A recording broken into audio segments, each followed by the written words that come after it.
The V plays, and last time I did the math video, I talked about trying to build a fingerprint or a thumbprint, I think I called it, for each one of the aircraft to graphically represent how I kind of view the aircraft. Now, this is the test bed, or what I was using to start the discussion, which was this bar chart, and I knew this wasn't exactly what I was looking for. I had something else in my head, and I want to reveal to you what I'm working on, and I want to hear suggestions, but I also don't want to make this thing too cluttered. So I know there's things that are missing. We don't have gun power on here. We don't have boost time, but there is, and we don't have roll and yaw and all that nonsense. But what we do have is, I think, some of the core numbers. So let me go ahead and throw up here. This is the graphical depiction. Now I made the graphs that way. The graph kind of hits the gambit of, you know, some of the highest flying aircraft all the way to the fastest speeds we can see in game.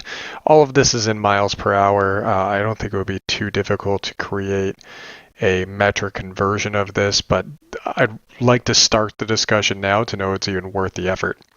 So let me explain what we're looking at here, because there's a lot of numbers all kind of jumbled up and a bunch of color coding. So starting left to right along the bottom of this graph, you see the number 56.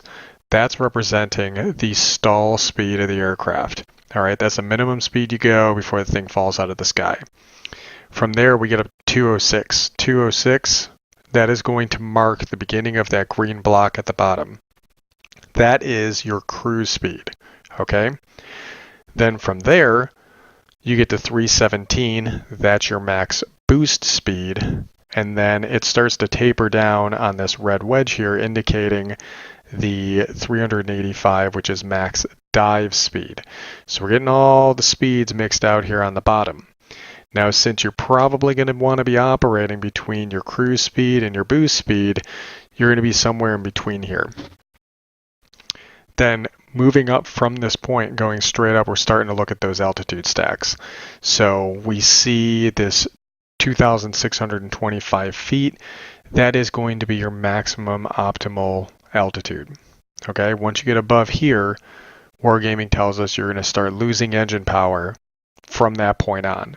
Now, I'm assuming that that means that you're going to lose power on a gradual slope, on a consistent loss, all the way up to service ceiling. Now, this could be exponential, and it could go either way. You could lose it all at once right from the beginning, or you could gradually lose it and then it exponentially gets worse the higher you get, or it could be a constant. So I'm going to guess it's a constant for the sake of easy math, and it's in between both of the extremes.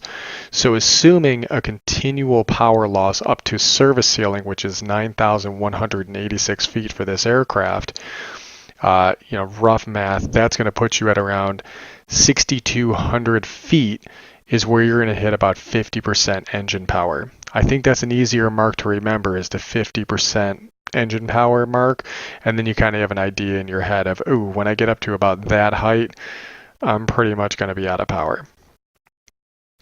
We also have a double arrow diagram down here, and the double arrow diagram is indicating your maneuverability airspeed window from 82 miles per hour to 246 miles per hour. That is your min optimal airspeed to max optimal airspeed for your maneuverability. If you're below or above that, you're not going to be getting your best turn performance. And the turn ratio, or the turn metric that most people use, is going to be the turn time. How many seconds does it take to do a 360-degree spin?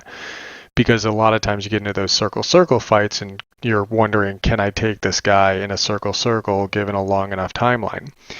And with this aircraft, I put it in green because 7.8 is going to be some of the best turn time I've been able to find in the game.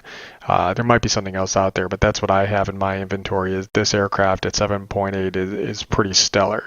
So this is going to be in green. Now, whether we color code this or not is up for debate, but at least the turn is on here. And then you can go through each one of the airframes and you can start to see the differences as you compare between what was the 0 and now the Spitfire, and then to the BF-109E3, and it gives you a good kind of gauge as to how each one of these aircraft perform, and it even depicts even more so what I was saying before. As you go up in altitude, you see a gradual decrease in turn rate.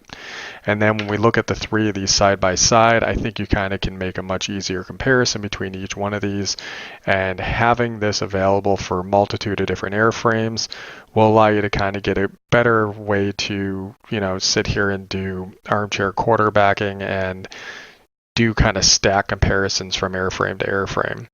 And just looking at what you see here, you can see why it's easy to say that the Spitfire is a much beloved airframe, because just look at how wide your bar is for your airspeed and how close it compares to both one of these airframes, settling nicely in that in-between zone, doesn't it? You can see that there's a much narrower parameter when it comes between the cruise speed and the max boost speed especially, but I digress. This is what I came up with and I think is a good idea for kind of doing the thumbprint like I talked about, but there are a couple of things that I'm contemplating putting in here, maybe putting on the engine or the engine boost time and the firepower, like how much damage per second, and the max range of the furthest reaching weapon. But I'm not sure which one of those, like how I would depict that on here right now. If it's just a color coding or if I just throw the number up, maybe in a box. But this is what I was looking at, and this is kind of what I was thinking about. I think it'll take a lot of effort, so it wouldn't be something that would happen right away. The other issue I run into is every single one of my aircraft has equipment on it that has been upgraded, so I'd have to demount all of it in order to get basic numbers, or we could just go off of what I already have and just go off of a best guess, because not all of these stats are going to be revealed in the World of Warplanes page, because you're not going to get all this nuance of information off of here that I need for this chart off of the World of Warplanes kind of knowledge base web portal. And unfortunately, the wiki page has not been updated either. So I may, if I decide to press forward with this, ask some people if maybe they got some bare bones aircraft to kind of get those stats for a fully upgraded aircraft that doesn't have equipment on it. But it's up to you guys. Do you think this is even worth the effort? Do you think this looks decent? Is this kind of hit the mark, or am I way off base? I'd appreciate your feedback and let me know in the comments. And as always, I'll see you guys on the next one.